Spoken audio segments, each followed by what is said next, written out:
in the classroom. And so when it came to me being able to do college fairs and go visit colleges, I visited some predominantly white institutions, and then I went to the HBCUs.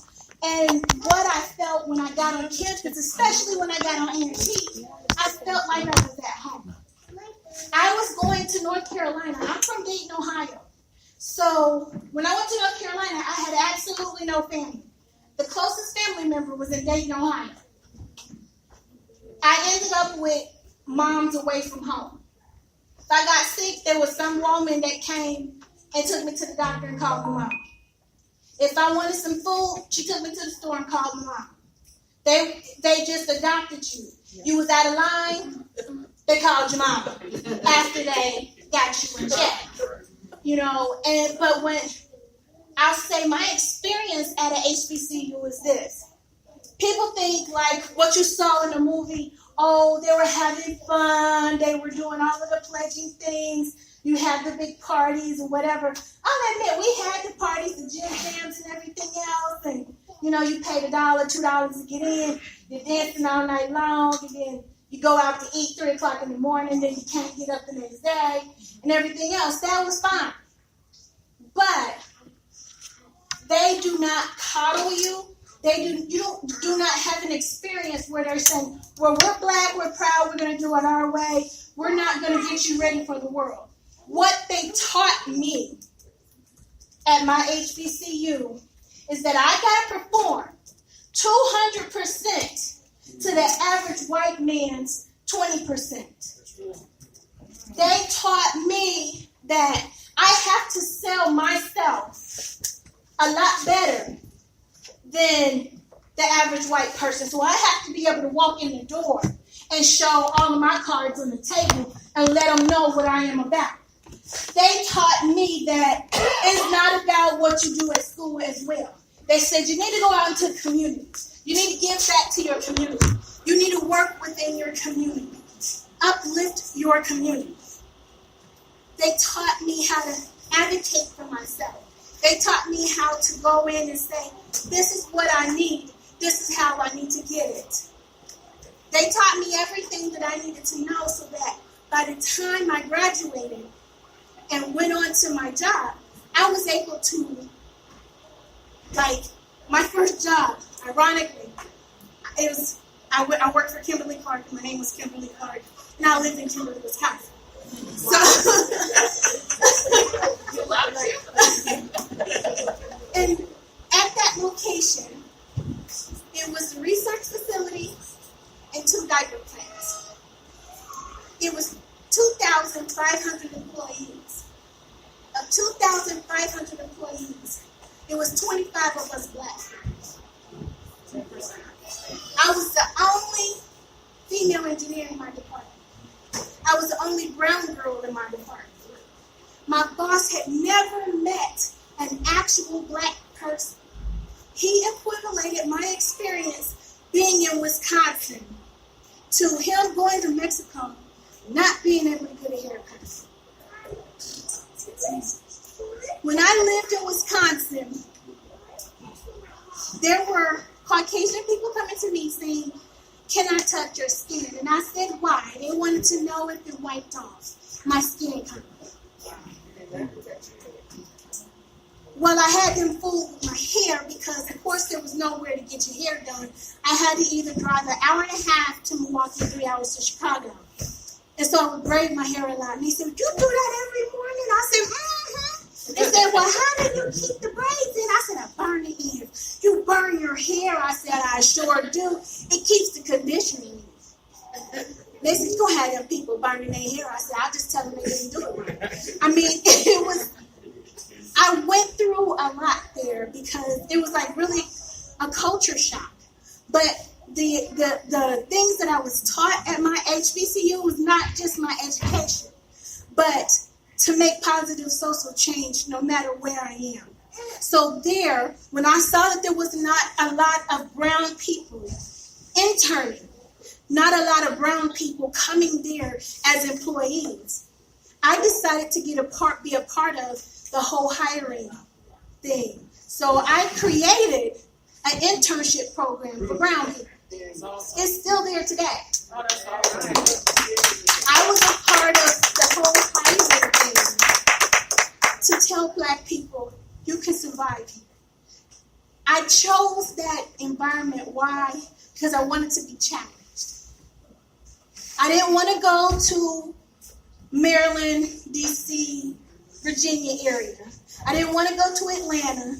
I didn't want to go to the Research Triangle. I didn't want to go to Texas because those areas were oversaturated with engineers. So I chose Neenah, Wisconsin, Kimberly, Wisconsin, because I knew that I was going to get experience that nobody else was going to get. And I knew that I was going to I was going to be challenged. So I not only had to work 200%, but 400% to let them know brown people are worth their weight in gold. And so once I left there, I left my mark because I created the African American Association organization. I helped create the Asian American Association. I helped create the Hispanic Association. So every month, we had something to where the employees could come and say, let me learn about another culture. So when it came to our month, yes, we went into the cafeteria. We taught them how to make collard greens, neck bones, and everything else, so that they can just have a taste of our food, because you couldn't buy nothing there. You had to wait till you traveled to get the things that you needed. So my HBCU helped me prepare for life. And they will not allow you to sit back and enjoy the ride. Because when it came to job interviews, if you didn't you had to be signed up one a week at least. And they said, well, use it as practice. If you didn't sign up, we got you signed up for 2 interviews today. I'm going to need you at 3 o'clock and I'm going to need you at 4 o'clock, okay? We done signed you up. I don't care what company, you just go ahead. Well, here's the company, do the research, we don't need you there. We're not going to let you go without that experience. They taught you how to do presentations. They taught you how, again, to interview. They videotaped you, played it back, did the constructive criticism, so that then you could go back and then correct yourself. So many people wouldn't think that I am a very shy person. I really, really am. I am a very shy person. So when I go to do public speaking, I got DMX in my head. And then I start real low in my head, and then when he goes low and start going high, he gets really hyped. I get really hyped, and I'm like, hey, my name is Kim Clark, how you doing? In my head, because DMX is in there. And, he taught me that, So I get over my whole thing of being scared to speak publicly. They teach you to do eye contact, shake a person's hand firmly, speak to them, look at them as they speak. Not only don't sit there to listen, when you're speaking to somebody, listen to what they say. Because everything that you need to know is not always being said. Because you gain a lot of information that's not being said. So you read between the lines and you gain the information. And I got that from my HBCU. Now, when I went to my predominantly white college, I went to Ohio Dominican. It's where I got my master's. I was one of the few brown cookies in the pack in class. But that didn't stop me, because I said, you know what, they're going to remember me. I'm going to make sure I leave a mark on somebody. I'm going to make sure they know about me. So I became president of the class. It's about us, not about what you know, who you know, and how you do it. You need to learn to advocate for yourself. You can't wait for mama to do it. You can't wait for your daddy to do it. You need to do it for yourself. And to start that now, it's just not too early. How old are y'all in the back? And EJ, I don't know. EJ, how old are you? 16. What about you, Mariah? How old are you? 12. Next to you. Your brothers think. 12. Have any of y'all considered college or have a question about college to the sister right here? And she also has some pamphlets over there about HBCUs. It's never too early. It's never too early. We still go to the upper bound programs to to get an early exposure to college. They have What's the upper bound program? They still have them. Central State has the upper bound program. I was a member of the Central State upper bound program as well. They had one at Columbus State. I don't know if it's still there. And a lot of those programs, what they do is, again, they do teach you, again, the whole thing of self-respect, again, how to sell yourself. And then, depending on the areas of your interest, they will break you up and, give you a little bit of exposure to those areas. Because, a lot of times people choose a degree or career according to the dollars that are made. Right. With that career. And I tell them, do not choose a college or career upon the popularity.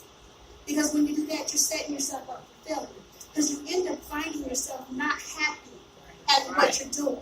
And when you're not happy with what you're doing, even though it's a high-paying job, you'll never succeed. You'll continuously fail and you'll be unhappy. And then you'll go through life wondering, why did you go through life missing out on your possibilities? Choose something that you love. Because when you choose something that you love, you're not working. You're not working. It doesn't feel like you're working. And just a little bit, I used to tutor for the Columbus State Upper Bound program, and in addition to what was said as far as they offer assistance for you, with your homework, things of that nature. But more importantly, they get you en route to going to college. So they'll prep you for your ACTs, your SATs,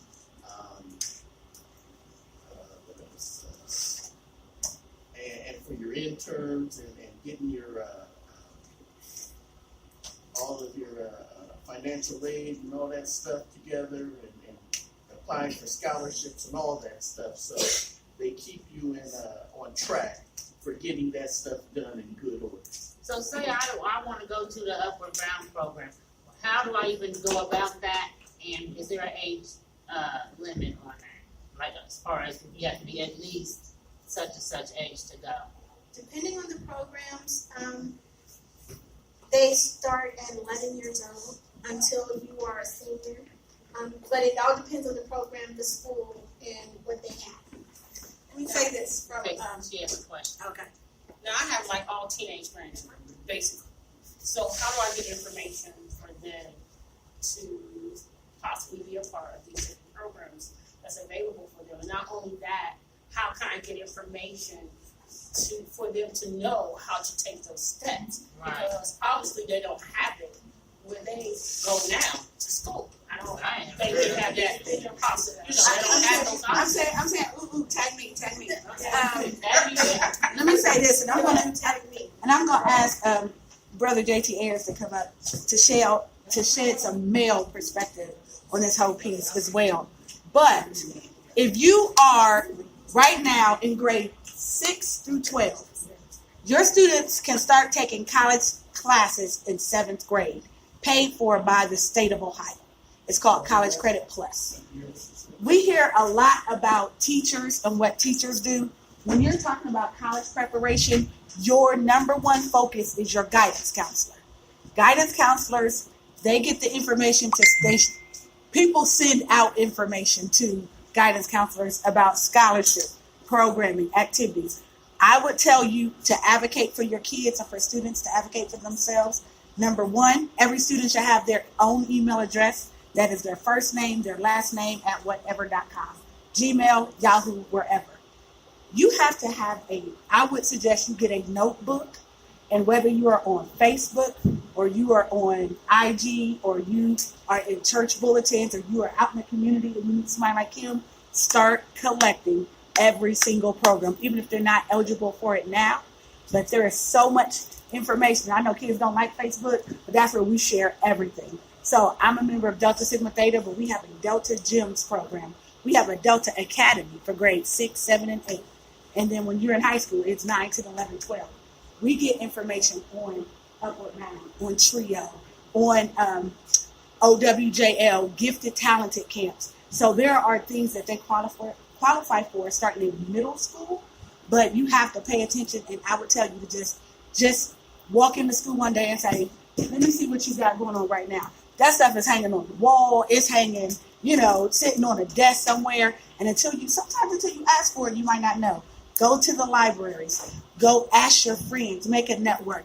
PTAs. I mean, it is a full-time job to get your child a full ride scholarship.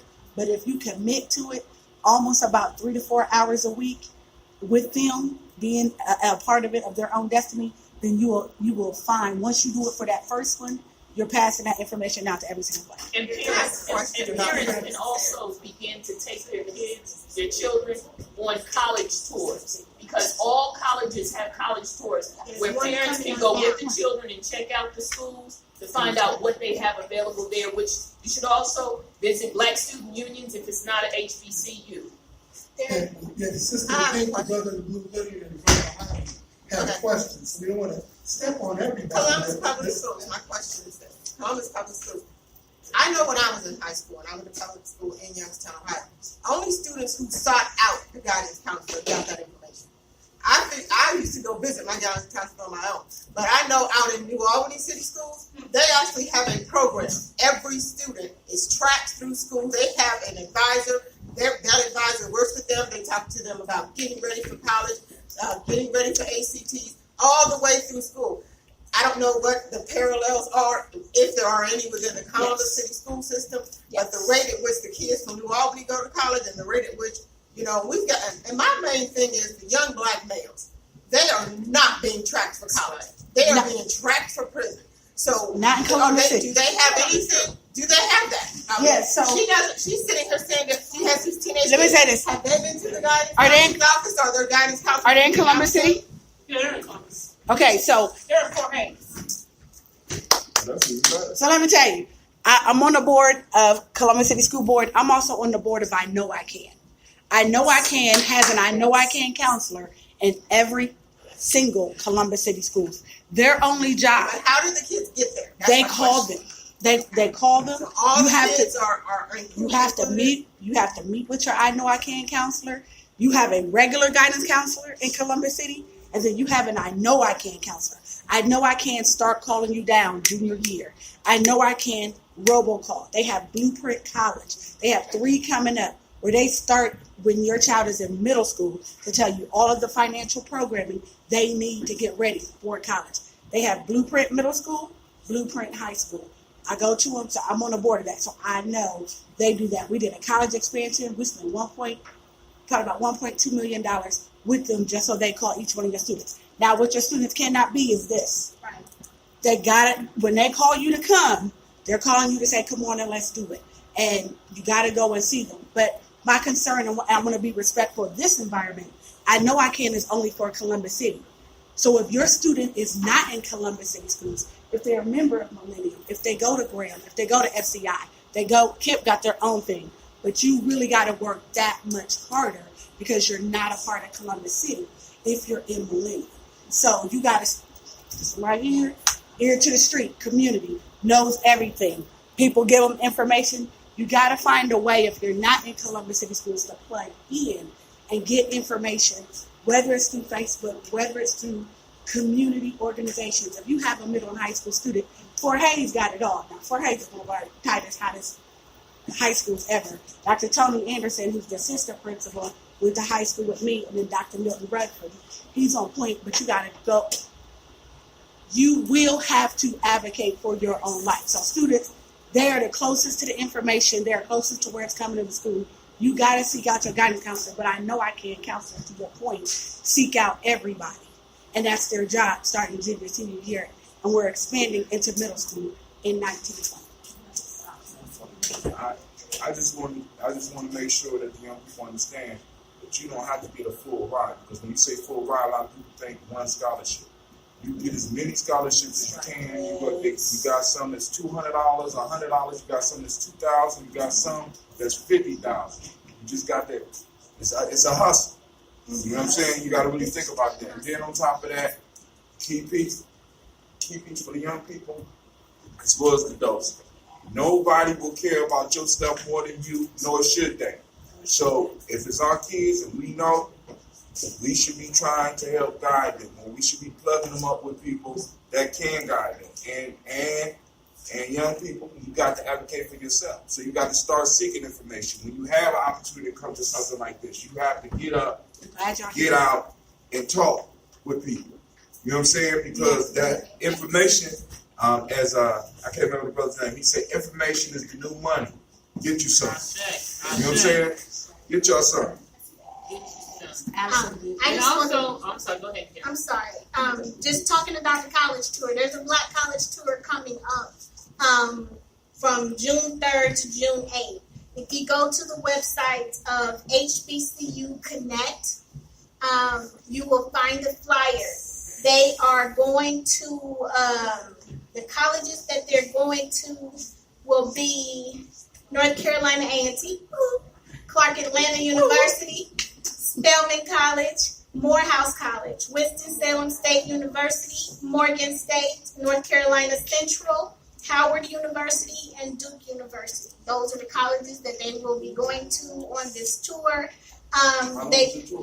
From June 3rd to June 8th, they will be having a interest meeting. I can't see the date right now, but I know it's in April. And the amount is $600 and it includes the hotel and meals, the information, the tours and things like that. So think about going on those particular college tours because they're very, very helpful. Other than listening to the experience I can sit there and be the biggest cheerleader for North Carolina A&T, I can cry. But she happens to curse myself. But it's like you have to actually get the experience on a campus to make sure that is a fit for you. Just because everybody else talk about Howard University, and it's a great university, yes. But if it's not a fit for you, then you're not going to succeed, particularly on that campus, even though it is a good college.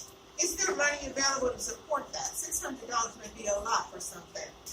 I would say this. I'll put a plug in for something else I heard. 600 may be a lot, but you'd be surprised what will happen if you ask other people. So Christmas is coming up. Christmas 2018 is coming up. You can go ahead and put your gift on layaway and say, instead of getting me something for Christmas, then you put $200 on my trip to the college tour. Call your aunties, your uncles, your cousins, the churches, the organizations, But also your the organizations that sponsor do also have some slots allocated for scholarships. So if you have a young man or young woman that is interested, and you go to Sam and say, well, we know we have challenges and things like that.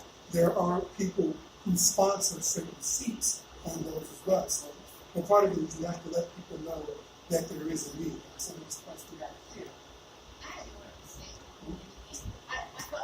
I feel remiss by even saying things, so I'm a part of the PWI because I grew up in Workforce, Ohio. So I knew exactly what the HCC was and the Gye-Nyame and everything from my inception, and I loved it. But the trick was that I was the only girl in my family, so if I went to go to school, I had to go in-state. And I was like, yeah, I'm not going across the street to the only two HCCUs in Ohio. But, the other aspect of it is I was taught at a young age that I was too smart for HBCU, which is a false rhetoric, which is something that Ms. Anita mentioned. So that's something that you're being told as you're preparing for college. You're not too smart for your dreams. The other thing, too, that I wanted to do was be an auto mechanic. I didn't necessarily want to go to college, but, you're too smart to want to be an auto mechanic.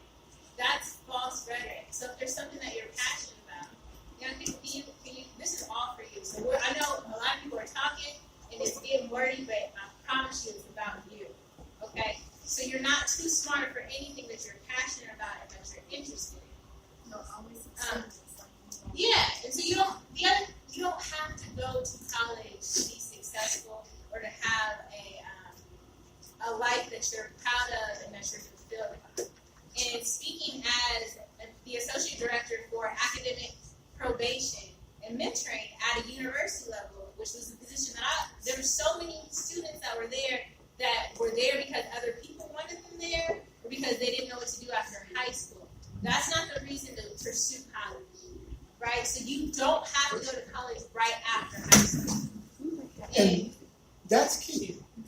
Knowing yourself and knowing when is your time. Because a lot of people go to the military first.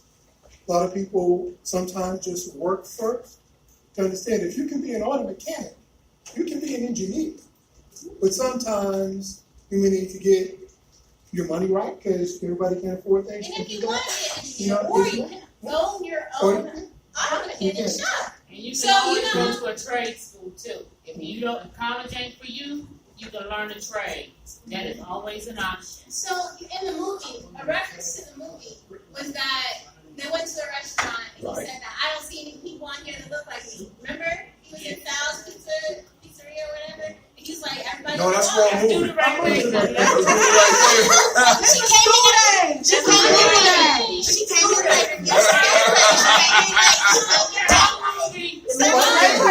The movie was at the end. Sorry. Right. She came in at the end of the movie. The last little point that I want to make is that the other thing are these professional degrees. So if there are individuals in here that are interested in becoming doctors or lawyers or any of those things that require a professional degree post-graduation, then that is a process that if you know that you want to do that now, you need to find the right people now to talk to, because taking those classes in while you're not in college, but you take classes for college credit, it can either set you up in a way for success where you're saving money and you're doing things strategically, or you can just be taking a whole lot of classes with a whole lot of credit hours that can be to your That brother destiny. Renee next. Yes. I just want to say to the young people, I want to give them a hand. Age is over there. Who's 14? Who's 15?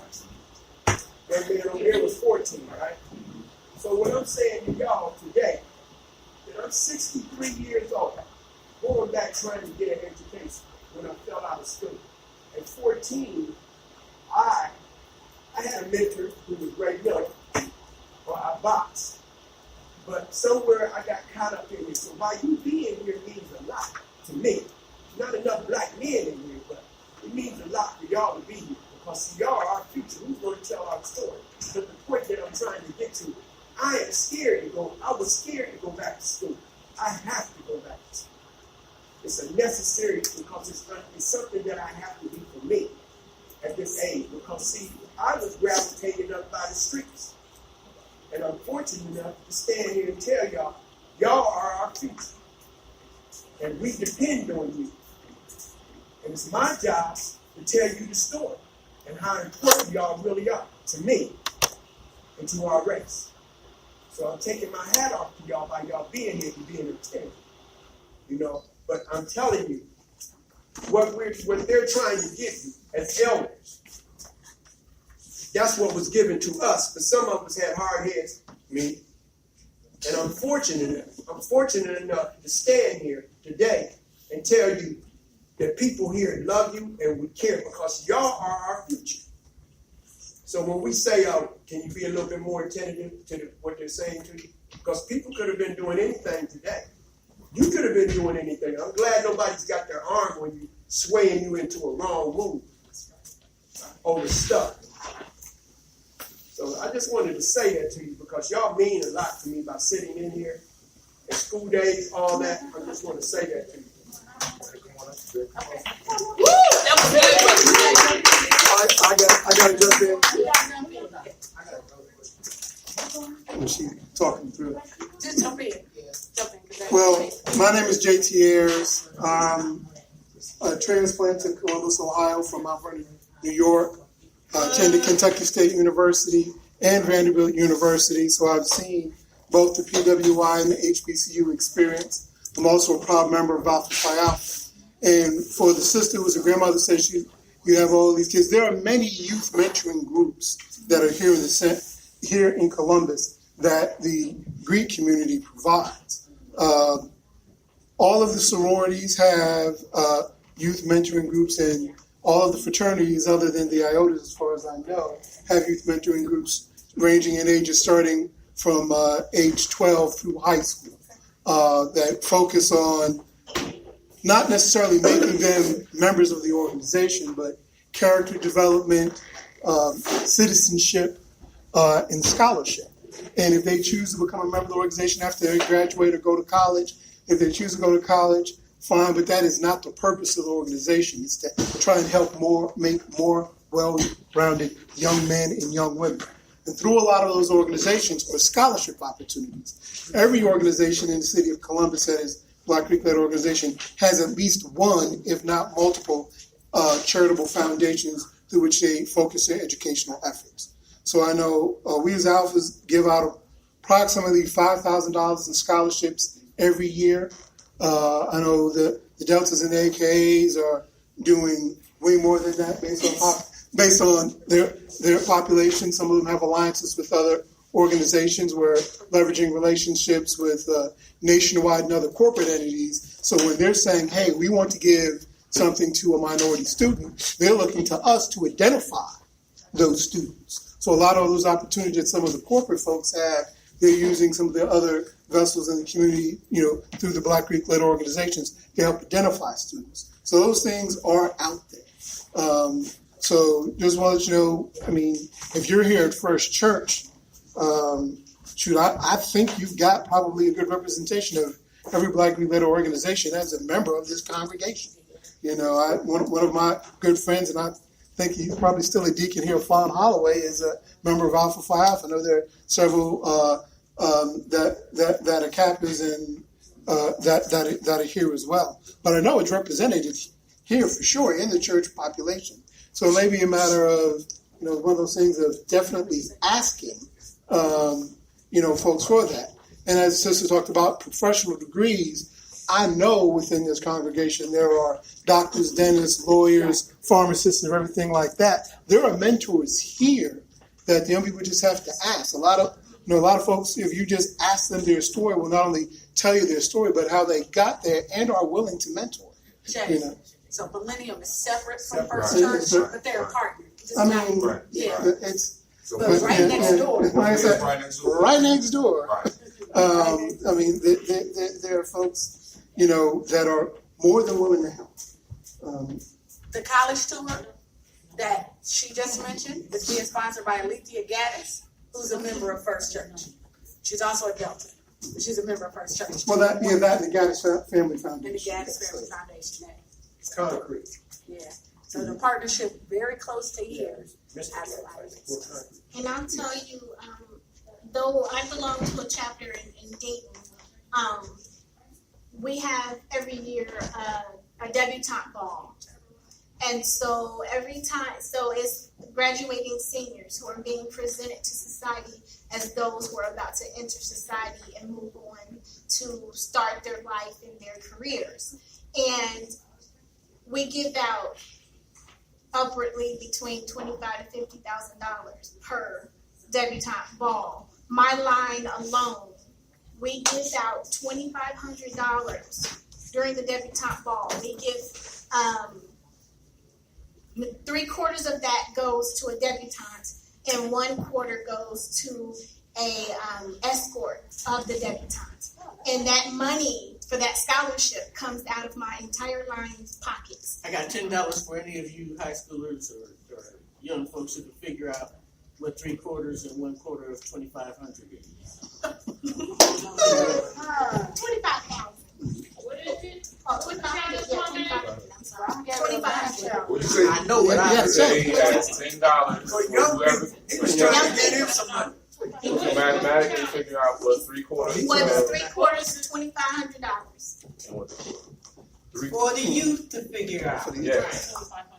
Also, in addition, there are professional societies. So I'm an engineer. The National Society of Black Engineers is here in Columbus. They have there are engineering competitions and things like that are going on, and they have some NSBE Junior activities that are going on. The National Black MBA has a leadership program that's going on here in Columbus. So if you have something, I think the Black journalists here in Columbus, I think, have an annual writing competition. So there are several things. If you have a particular field of interest, a lot of that is a matter of Googling that field of interest. Most of them have some sort of national association. If you just say, Black Engineers Columbus, Black Journalists Columbus, Black MBA Columbus, you can go that and normally get very easily get their mailing address and their activities. Most of them have a web presence, a Facebook presence, or a Twitter presence for you to be able to connect. But some of it is you've got to, do some of that investment yourself, because part of it is one of the things, just as Black people in general and successful Black people, we don't often toot our own horn or do our own best publicity. And that's unfortunate, but we got to get better. And everybody's trying to get better. This is one effort to get better and get more folks in. But, it's one of those things, some of that, you do have to invest some of your own capital and some of that time to be able to find those things. But they are there, and they're willing to help and to help fund. I said, I just moved back to Columbus from Georgia, where it's just like a plethora of everything. Yeah. So I don't know, what's here anymore, because I literally just moved back. You know what I mean? So, but I do want to begin to, help the youth. I'm in school right now, I'm working in school, so I know. You know what I mean? And I'm working on my PhD in psychology, so I know. But I just want to give, just like you are giving, I want to give. You know what I mean? So I'm just trying to find out what's out there, but I can, help my children and anybody else. I wanted to say too about my son Joshua. He's a student at Wright State University. Young people, he's 21 years old, and I can tell you that his life has changed. I was a single mom, and I raised my sons, I have 2 sons, by myself. And I can tell you that I was able to get my sons over the threshold into manhood, but I couldn't take them any further. So what I want to say also is to young ladies and young men too, know that we're not always going to have this available necessarily. I don't know what kind of ideas that young people have about what kind of state that the United States is in, or state of affairs right now, with all of the funding cuts to so-called minority programs, which is how we are supposedly identified by. They call us minorities, right, young people? Okay, but we're not minor. So with all of the funding cuts to HBCs, as well as predominantly white colleges and universities, we don't know what is going to happen. We're not at the helm of the control. So I want to say also that there's a lot of Black people that their blood, sweat, and their lives were given so that young people can go to school. And I just want to say that don't be afraid. Even if you think that there could be some changes, most students change their major while they're in college. That's normal. So even if you don't know, up to 7 times, Brother Hatem said. So even if you don't know, he said 7 times. Okay. So even if you don't know, just know it's okay. There's all kind of aptitude tests that they have where, it's not as hard as it seems. While it is scary, it's not as hard as it seems. So just to let you know, my son's life was changed. He's a psych major and a Black Studies minor. So y'all just keep going. You on the right track. Just keep doing what you're doing. I hope I gave you enough time to figure out what the equation. You don't have like, is it high school? After high school, you just got to pursue something, because with a high school diploma nowadays, trying to go into the workforce, you're going to have problems making some decent money to make a living most of the time. So college, trade school, or whatever, figure out one of those that you want to do. We got to sum it up on this. Right. We got Last call for whatever's over here. Last call for the consent. Now, also, just a little bit about the movie. Question. Those of you that watched the movie, why did the movie end in the way that it did? When he was screaming, "Wake up!" But it was a deeper message than that. Because those that seen the beginning of the movie began with what? Anybody remember that was here? Okay, Mama Condi. Now that was the beginning song. But what about the very beginning scene? What was going on in the beginning scene? Anybody remember? It was showing Black history. No, that's the credits. I'm talking about the beginning of the movie. When the movie started. Because I want y'all to see that Spike Lee told us a story that goes in the cycle. Now, at the beginning of the movie, you had the brother speaking out against South Africa, and the organizations came in and jumped in, did they not? And they started a fight. It was about the fight. Right? Now, so then you find out about the history. So, the dude that screamed, "Wake up," do anybody know? Can you pick up anything from his backstory? The one that screamed "Wake up," which is Lawrence Fishburne. Lawrence Fishburne. Morpheus from whatever that's called. Matrix. The Matrix. What was his story? He was pro-black, brother. But what was he before that? See, because like I said, when you watch your movies, you got to catch this type of stuff. He was pledging with the dude that was the head of that chapter at the beginning. Okay. He was pledging with, what's his name, Julian? Yeah, him and Julian was bored. As a matter of fact, Julian promised him that he was going to watch out for his cousin online. And they was beefing all the way through the movie. And they were the two major characters, but at the end, Spike Lee brought them both together. You see the whole cycle there? Now, if we had more time, we would go into the rest of it about the fraternities, about the sororities, about the skin color. I mean, in this movie, he covered so much. He even covered the issue between the working person and the college person. That's right.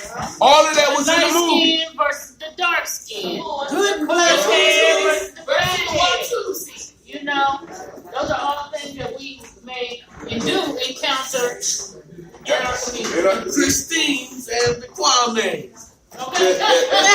Versus Diane. Never ending struggle. So I want to thank everybody for coming out. Remember that we will be doing the Malcolm X Festival here May 19th. For all those that want to stay in touch and know when we doing stuff, call 614. No, text 614-300-1875 and get on our list. All you gotta do is text Kwanzaa. Or just text. Say, hey, I want to be involved. I got you. Say that. But you gotta text. Don't call and try to talk. Just text.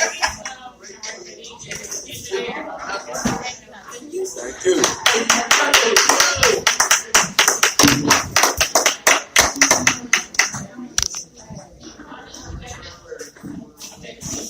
All right, Sprick, I want to thank y'all for tuning in once again. Y'all family. All right, we out. Yeah, we out of here. It's Brother Renee.